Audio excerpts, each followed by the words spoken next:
Après la présentation de Samuel Pérez du livre, nous nous retrouvons avec Pierre Sauvanchoni et moi-même, puisque nous sommes deux des auteurs qui ont été sollicités pour cet ouvrage collectif.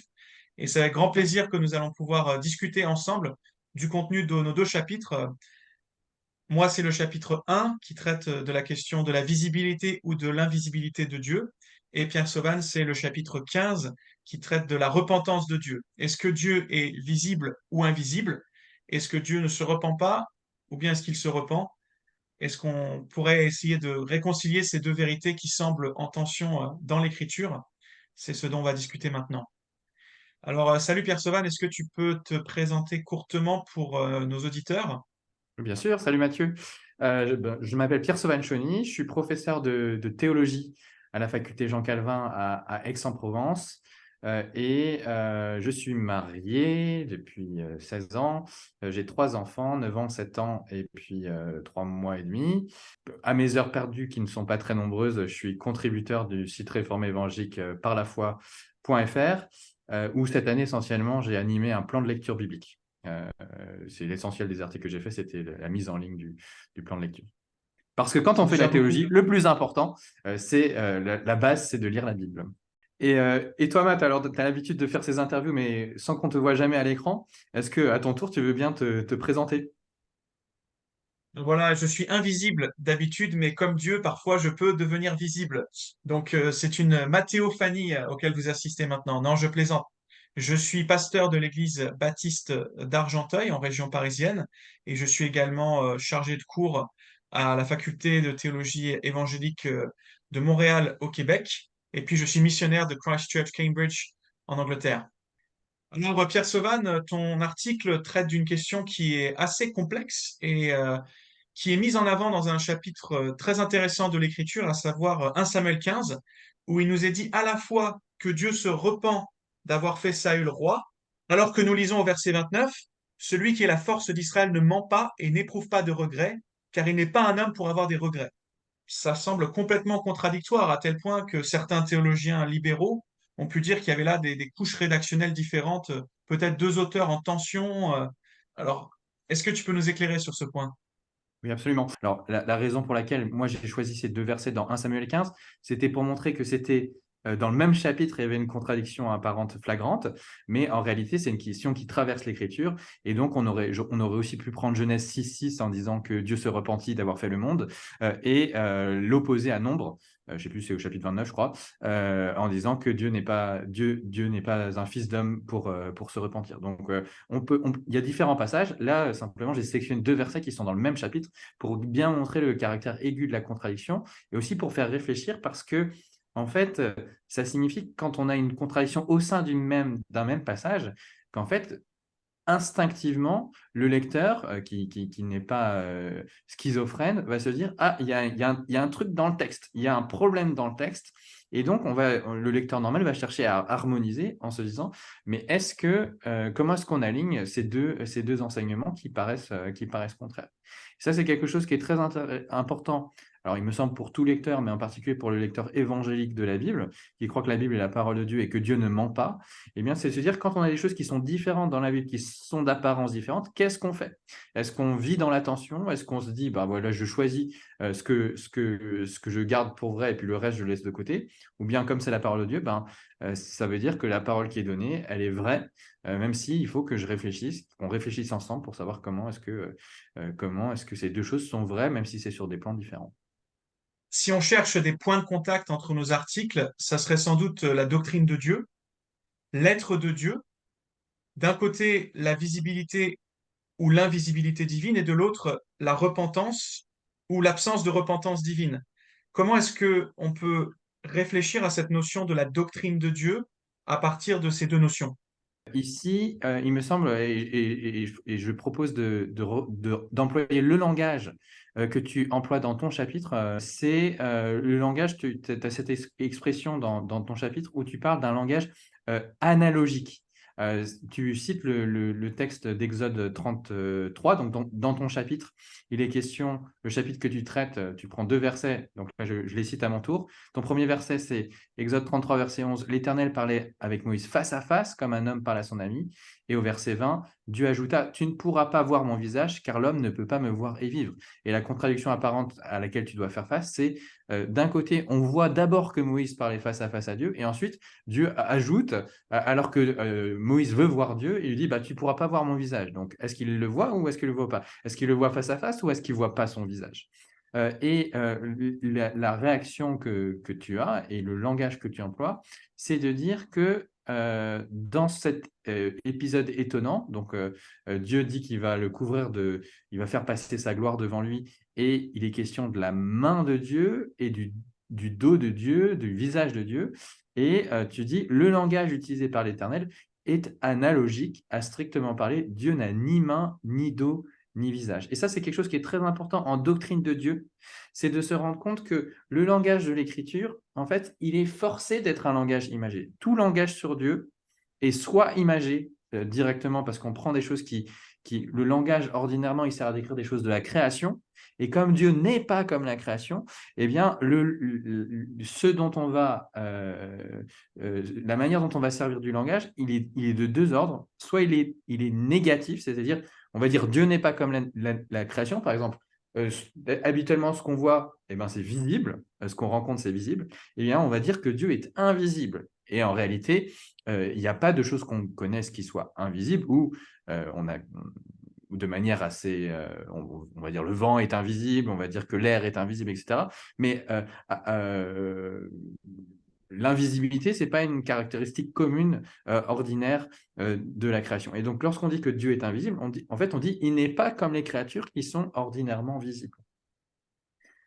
Et donc, ça, c'est le premier registre de langage. Et le deuxième registre de langage, c'est que Dieu, dans sa bonté, pour nous faire connaître des choses sur lui, eh bien, accepte de prendre le langage humain qui sert à décrire des choses de la création, et il se l'applique à lui-même. Mais comme il n'est pas comme la création, eh bien, il faut comprendre que ce sont des images. Et donc, c'est ça que tu désignes lorsque tu dis…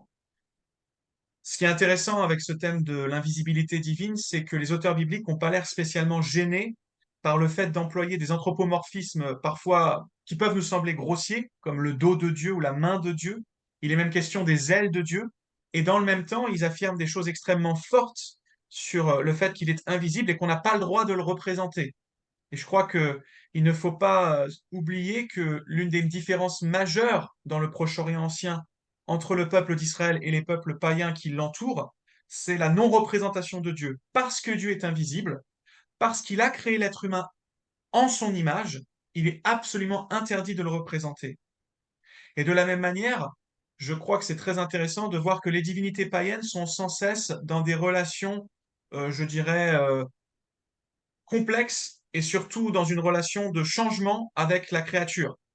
Si on pense à Baal, par exemple, ou à Asherah, alors que le Dieu d'Israël, lui, semble avoir un plan, et même s'il y a un langage qui nous donne à voir qu'il est véritablement en relation avec ses créatures, pour autant, il accomplit ce qu'il a prévu d'avance. Si on reprend par exemple le Deutéronome, il semblerait qu'il était déjà prévu qu'il y aurait un roi. Et pourtant, dans 1 Samuel 8, de mémoire, il faudrait vérifier, dans 1 Samuel 8, Dieu dit, ben, attention, ne prenez pas de roi parce que si jamais vous le faites, il va vous arriver ceci ou cela. Et puis plus tard, on voit en 2 Samuel 7 qu'en réalité, depuis toujours, Dieu avait prévu qu'il y ait un roi de la lignée de David sur le trône. Donc en réalité, le plan de Dieu inclut même les choix humains et les relations qui vont se tisser par la suite. Alors, je suis absolument. Un des points, alors ça, c'est un des points de contact entre ton article et mon article. Effectivement, on est en doctrine de Dieu et il y a ce langage analogique. Et après, là, dans ta réponse, tu es allé sur la spécificité un peu sur cette question au sein de l'Ancien Testament, déjà, entre l'invisibilité et la visibilité de Dieu. Dieu est invisible et il ne faut pas le représenter. Et en même temps, il y a ces anthropomorphismes assez grossiers, tu as dit, hein. Et la raison pour laquelle on peut avoir des anthropomorphismes assez grossiers, c'est qu'en fait, ça fait pas vraiment de doute. En fait, il y a très peu de personnes qui lisent ces textes en se disant Dieu a vraiment un dos, Dieu. Il y a eu quelques sectes dans l'histoire qui ont pensé ça, mais l'idée que Dieu a un corps, en fait, c'est pas une idée qui est très commune, c'est pas une idée qu'on a besoin de réellement combattre. Et donc, tout le monde comprend que quand il est question du bras de l'Éternel, il est question de sa force. De la même manière que c'est pas la question du corps ici, mais quand on dit que Dieu est un roc, ben, personne ne comprend qu'il est fait de minéralité, hein, qu'on est en train de parler de la minéralité de Dieu, mais on est en train de dire que Dieu est fidèle et qu'on peut compter sur lui, qu'on peut construire sa vie sur lui, et ainsi de suite. Donc, pour ton thème de la visibilité de Dieu, en fait, c'est assez facile finalement d'expliquer que Dieu est certes invisible, en lui-même, il est invisible, et que quand il est question du fait que Moïse voit face à face, eh bien, c'est une manière de parler où Dieu ne se révèle sans doute pas tel qu'il est en tant que tel, mais il accepte de se faire connaître d'une certaine manière à Moïse, qui est une manière qui est en deçà de ce qu'il est, mais qui permet d'avoir cette relation entre Moïse et Dieu. Et donc, il y a un contraste entre Moïse qui voit face à face Dieu et les autres qui ont besoin d'un médiateur. Ils doivent passer par Moïse et la loi de Moïse pour pouvoir avoir accès à Dieu. La différence avec mon article, c'est que sur la question de est-ce que Dieu change ou ne change pas, eh bien, c'est qu'à notre époque, on considère que l'idée que Dieu change, eh bien, c'est quelque chose d'assez, on le comprend de manière assez évidente ou spontanée, alors que dans tous les siècles passés, l'idée que Dieu puisse se repentir ou changer, hein, changer d'avis. Quand on parle de repentance divine, il ne s'agit pas d'une repentance par rapport au péché, il s'agit d'une repentance par rapport à une décision qu'on a prise. C'est se repentir d'une décision. Donc, en langage courant, on ne dit plus repentir pour ça, on dit changer d'avis. Donc, est-ce que Dieu change d'avis? Eh bien, pour les anciens, jusqu'à très récemment, hein, on va dire 16e, 17e siècle, il n'y avait personne qui pensait que Dieu pouvait changer d'avis pour deux raisons principales. C'est que Dieu connaît tout, il connaît l'avenir exhaustivement, et que Dieu est très sage. Donc, s'il a toutes les informations et s'il a toute la sagesse qu'il faut, ben, il ne va pas changer d'avis. Il va pas changer d'avis en cours de route. Et donc, la question qui se pose ici, c'est, dans notre époque, la question, elle est beaucoup plus compliquée à gérer parce qu'on va aller au texte biblique et on va voir des tas de passages où on a l'impression que Dieu, effectivement, change d'avis directement, littéralement. Et la question que pose mon passage, là, en 1 Samuel 15, dans le même passage, c'est comment est-ce qu'on comprend, avec deux affirmations contraires au sein du même passage, que Dieu, sur un plan, se repent et sur un autre, ne se repent pas. Et là, ici, il faut se poser la question, qu'est-ce qui est de l'ordre de la plus grande métaphore, du plus grand anthropomorphisme, et qu'est-ce qui est de l'ordre d'un langage qui s'approche plus de ce qu'est Dieu en lui-même? Et donc, il faut se poser la question, et ici, on peut tracer la comparaison avec l'article visible-invisible. Alors, Dieu apparaît dans l'Ancien Testament sous les formes de ce qu'on appelle les théophanies, et Dieu n'a pas de corps, il est esprit, il est invisible, et il habite dans une lumière inaccessible, etc. Eh bien, quand on réfléchit, on se rend compte que, bah oui, fondamentalement, Dieu doit être invisible parce qu'il n'a pas de corps, mais que dans sa puissance, eh bien, il a le pouvoir d'apparaître, c'est-à-dire que il décide de dire quelque chose de lui, de montrer quelque chose de lui par des manifestations extérieures qui ne sont pas lui-même en tant que tel, mais dont il se revêt pour pouvoir s'approcher et être vu, entre guillemets, des humains. Et donc là, on peut articuler. Pour la question de 1 Samuel 15, Dieu se repent ou Dieu ne se repent pas, eh bien, la plupart des gens vont se dire, bah oui, Dieu change d'avis, Dieu ne connaît pas l'avenir, Dieu n'a pas de prise, il y a une certaine notion de ce qu'est le monde et de ce qu'est la liberté qui rentre en compte. Donc, nous, on fait des bêtises, eh ben, Dieu s'adapte au fur et à mesure. Et donc, on a une vision qu'on dit passibiliste de Dieu, c'est-à-dire que Dieu subit les événements, il s'adapte au fur et à mesure. Alors, comme il est tout-puissant, il s'adapte quand même, mais il attend de voir ce qu'on va devenir et puis il bricole un peu son truc au fur et à mesure. C'est une vision très très moderne de la réalité. C'est une version qu'on pourrait aussi qualifier de post-Shoah, où devant le drame de ce qui est arrivé aux Juifs pendant la Seconde Guerre mondiale, il y a toute une reconfiguration de la théologie qui s'est faite en se disant ben, le Dieu qui est très bon, eh ben, il ne peut pas avoir laissé faire ça volontairement et sans intervenir. Et donc, il a dû être surpris de ces choses-là et il a dû s'adapter en cours de route. Et puis, ça a pris un peu de temps. Donc là, c'est une vision, c'est une vision de la toute-puissance de Dieu ou de la puissance de Dieu qui est très faible. Dieu n'est plus accepté comme tout-puissant. Mais il me semble, et c'est ce que j'essaie de défendre dans mon article, que si on accepte les données bibliques sur lesquelles Dieu connaît tout l'avenir et que Dieu est entièrement sage, eh bien en fait, quand il est question de peser le fait que Dieu se repent ou pas, eh bien il me semble qu'il faut dire que le plan le plus proche de ce qu'est l'être de Dieu, eh bien, c'est que Dieu ne se repent pas. Et d'une manière générale, cette idée d'analogie, c'est l'idée qu'il y a toujours Dieu est toujours Dieu. Il y a toujours une plus grande dissemblance par rapport à la créature qu'une ressemblance. Donc, il y a des ressemblances, mais il y a surtout des dissemblances. Eh bien, un bon truc, simplement pour savoir, quand on a deux affirmations, laquelle a le plus de chances de qualifier assez directement l'être de Dieu, c'est celle qui nous est la plus étrange. Et l'idée de Dieu qui ne se repent pas, c'est étrange, parce qu'en fait, il n'y a rien, on connaît aucune créature qui ne change pas d'avis. Hein, on a un proverbe qui dit qu'il n'y a que les imbéciles qui ne changent pas d'avis. Et bien sûr, on ne veut pas dire que Dieu est un imbécile. Donc, la tentation, c'est de dire que Dieu, bien sûr, change d'avis, il s'adapte au fur et à mesure. Mais justement, Dieu est autre que nous, il est différent des créatures, il a une connaissance exhaustive de l'avenir, il est le Dieu tout sage, il ne va pas changer ses décisions. Et moi, ce que je dis à la fin de mon article, c'est, mais du coup, si fondamentalement Dieu ne se repent pas, pourquoi est-ce que la Bible prend la peine de dire que Dieu se repent? Et là, ce qu'il faut comprendre, c'est que le changement, il existe, mais il existe dans la créature. Et donc, la manière dont Dieu va traiter la créature, eh bien, elle va changer, pas parce que Dieu a changé, mais parce que la créature a changé.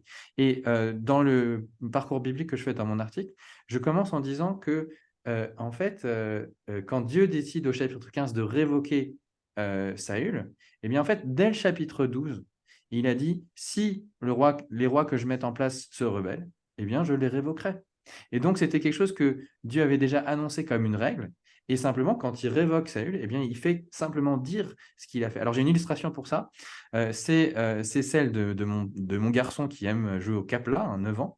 Et il m'a dit l'autre fois, je vais faire une grande tour qui monte jusqu'au plafond. Il l'a fait, hein, il a réussi à le faire. Il y a plus que 2 mètres de haut chez moi. Il est monté dans la mezzanine, il a fait un truc assez smart, hein. Et il a dit, et après, je vais la détruire. Et donc, il l'a fait.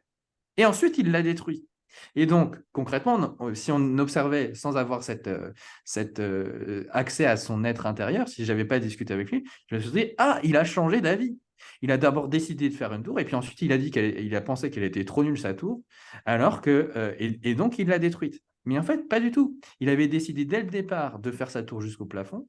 Il en était très content, mais il avait aussi décidé dès le départ qu'une partie du jeu, ce serait de la détruire. Alors, je ne suis pas en train de dire que Dieu est en train de jouer et que c'est des caprices, etc. Mais c'est simplement pour dire que, en fait, ça peut faire tout à fait partie du plan, que nous, de notre point de vue, ça peut laisser l'impression que c'est un changement d'avis, alors que c'est l'application du plan de toute éternité de Dieu qui continue à se dérouler. Et c'est ce que je propose de comprendre. Lorsqu'il est question de dire que Dieu change d'avis, il ne s'agit pas de dire quelque chose sur Dieu, mais il s'agit de dire quelque chose de la relation de l'homme, de la créature par rapport à Dieu. Et un texte comme Jérémie 18, où Dieu dit, si quelqu'un qui est juste, si une nation qui fait le bien, eh bien, commence à arrêter de le faire, je la détruirai. Si une nation que je vais devoir châtier parce qu'elle elle fait le mal se repent, eh bien, j'arrêterai de la détruire ou je déciderai de ne pas le faire. Là, il ne s'agit pas de dire que Dieu change d'avis. Il s'agit de dire que dans le plan de Dieu, eh bien, la manière et l'ordre des choses qu'il applique, eh bien, c'est que il agit justement et en rapport avec ses promesses vis-à-vis de sa création. Et donc, ce qui arrive, c'est la suite du déroulement du plan de Dieu. Est-ce que pour résumer, on pourrait dire que en 1 Samuel 15, lorsqu'il est question de Dieu qui se repent, c'est plutôt l'expression de son déplaisir, à comprendre d'une manière analogique, bien entendu, l'expression de son déplaisir, de sa désapprobation, de la mise en exécution de ce qu'il avait annoncé par ailleurs au chapitre 12, d'après ce que tu nous as dit, et en aucun cas le fait d'une réelle repentance. Alors, et ça revient à dire ça, c'est que quand il est question d'une repentance de Dieu, ça dit vraiment quelque chose sur la relation de la création à son Dieu. Et c'est que soit la créature passe d'une situation où elle est sous la colère de Dieu et les choses changeant, elle n'est plus sous la colère de Dieu, donc Dieu se repent. Ou alors la créature était dans une relation relativement bonne, comme Saül, hein, et la créature ayant péché, fauté, etc., eh bien, la situation a changé, et donc on dit que Dieu, la Bible dit que Dieu se repent. Donc, c'est une manière de dire les choses. La repentance, le langage de la repentance désigne vraiment quelque chose qui arrive, mais il ne faut pas se méprendre, ça désigne pas forcément quelque chose qui arrive en Dieu, et pour d'autres raisons qu'on ne va pas élaborer ici, il faudrait un cours entier de doctrine de Dieu. Eh bien, l'immutabilité divine fait que le changement d'avis en Dieu est impossible. J'aimerais en profiter, et puis je pense qu'on arrive vers la fin de notre entretien, pour aller vers une spécificité de ton article. Moi, la spécificité de mon article, c'est que finalement, je traitais d'une contradiction où finalement la question, elle se pose vraiment pour les gens aujourd'hui, parce qu'on a presque spontanément l'idée que Dieu doit changer d'avis parce qu'il n'y a que les imbéciles qui ne changent pas d'avis, hein. Toi, dans ton article, finalement, il y a relativement peu de personnes qui vont prétendre que Dieu est fondamentalement visible et corporel, hein. Par contre, toi, tu continues ton article, une fois que tu as traité la question de l'analogie, tu continues en allant vers la question de l'incarnation. Finalement, Dieu, en Jésus-Christ, s'est rendu visible. Donc ça, c'est une des spécificités de ton article, c'est que, alors, est-ce que ça veut dire qu'il y a une sorte de tension dans l'Ancien Testament? Dieu est invisible, mais pour venir vers les hommes, pour avoir une relation avec Dieu, il faut qu'il y ait une sorte de visibilité, et que l'incarnation sert à ça, ou comment est-ce que tu articulerais les choses? Je dirais que clairement, dans l'Ancien Testament, nous avons déjà des signes de ce que les théophanies ponctuelles que nous voyons par exemple en Genèse 18 ou bien encore en Exode 33 vont déboucher sur autre chose. Si je pense par exemple à Ézéchiel chapitre 1, nous avons cette vision de la gloire de Dieu. Et puis, on voit un homme. C'est étonnant, n'est-ce pas?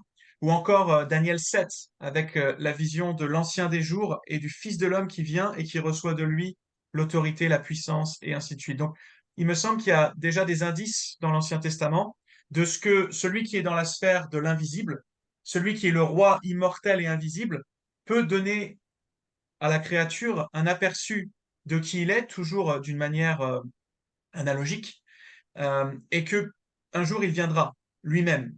Mais il me semble qu'il faut faire attention, Dieu reste Dieu et la créature reste la créature. Ce que j'ai trouvé intéressant, c'est de voir comment est-ce que l'apôtre Jean réfléchit à ce thème de l'invisibilité et de la visibilité, parce que c'est un thème qui est très présent dans l'Évangile selon Jean, et il me semble que ça fait partie des aspects en tant que protestants qu'on a un petit peu laissé de côté, peut-être dans la polémique avec nos amis, nos frères séparés catholiques et orthodoxes, euh, notamment cette notion que dans l'Évangile, le Dieu invisible devient visible. Non pas parce que on ne pourrait voir Dieu puisque Dieu est invisible, mais qu'en réalité, en prenant forme humaine, eh bien, Dieu se donne à voir à nos sens. L'apôtre Jean dira, personne n'a jamais vu Dieu. Dieu, le Fils unique qui est dans le sein du Père, nous l'a fait connaître. Et lorsque Philippe dira à Jésus, ben, montre-nous le Père, cela nous suffit. Jésus va répondre, mais tu es depuis si longtemps avec moi, Philippe, et tu ne comprends pas ces choses. Je paraphrase, je fais de mémoire. Celui qui m'a vu a vu le Père. Alors, est-ce que ça veut dire que Dieu devient visible? Eh bien oui. Mais le paradoxe, c'est que c'est par l'incarnation, donc c'est par l'humanité de Christ que nous voyons la divinité de Dieu. Et c'est là où il faut bien comprendre que Christ est une seule personne en deux natures, une nature divine et une nature humaine. Donc Dieu reste invisible, mais par l'incarnation, parce qu'il a pris corps, parce qu'il s'est fait chair, eh bien nous pouvons le voir. Mais je crois que les évangiles déploient tout un jeu très intéressant entre le visible et l'invisible. Et finalement, à peine les apôtres ont-ils reconnu Jésus pour qui il est, à peine ont-ils reconnu en lui Dieu, qu'il se soustrait à leurs yeux par l'ascension. Et donc, depuis l'ascension, Jésus, nous ne le voyons que par les yeux de la foi, n'est-ce pas? Nous ne le voyons pas. Et l'apôtre Pierre, d'ailleurs, il me semble, dit quelque chose de la sorte, hein. Il dit, vous l'aimez sans le voir. Hein. Et ça, c'est très intéressant. Donc, c'est la foi qui prime.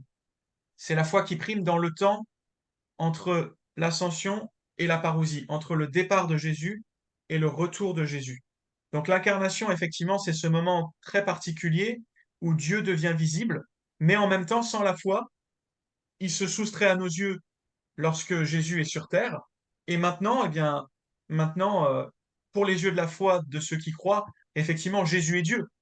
Et nous voyons, nous contemplons Jésus dans l'Écriture, comme nous dit Paul en 2 Corinthiens 3, et nous sommes transformés à sa ressemblance. À mesure que nous méditons l'Écriture, à mesure que nous fixions nos yeux vers celui qui est le Dieu visible, mais qui en réalité est invisible à nos yeux, à savoir Jésus-Christ. Je reviens juste, et puis peut-être on arrive à la fin de notre entretien de cette manière. Je reviens juste sur la formulation que tu as employée 2 ou 3 fois, Dieu devient visible, hein, et qui fait écho en large mesure à Jean 1,14, hein, la parole s'est faite chair. En tout cas, il y a un parallélisme qui est assez important. Dieu s'est rendu visible ou est devenu visible ou s'est fait visible. Eh bien, c'est ce qu'on appelle en langage théologique la communication des idiomes. C'est-à-dire que la personne qui, selon la divinité, est Dieu, s'est rendue visible selon son humanité qu'il a assumée. Et donc, ce qu'on voit, c'est l'humanité de Jésus qui, selon la divinité, est vrai Dieu de vrai Dieu.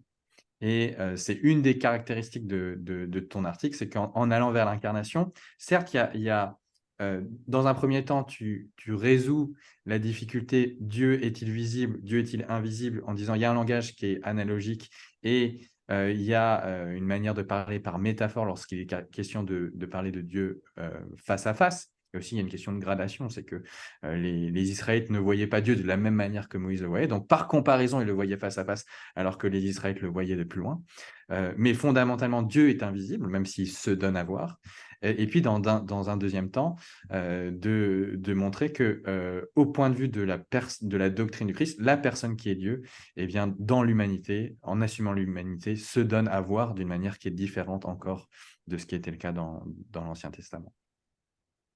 Ah, tu résumes mieux mon article que moi parce que tu t'en souviens mieux, tu l'as lu il y a moins longtemps que moi. Je l'ai lu tout à l'heure, ouais. Ah, c'est pour ça. En tout cas, merci beaucoup, Pierre Sevan. Ça a été un plaisir de discuter avec toi C'était et chouette, bon Samuel. Et courage, puis, à bientôt. à bientôt.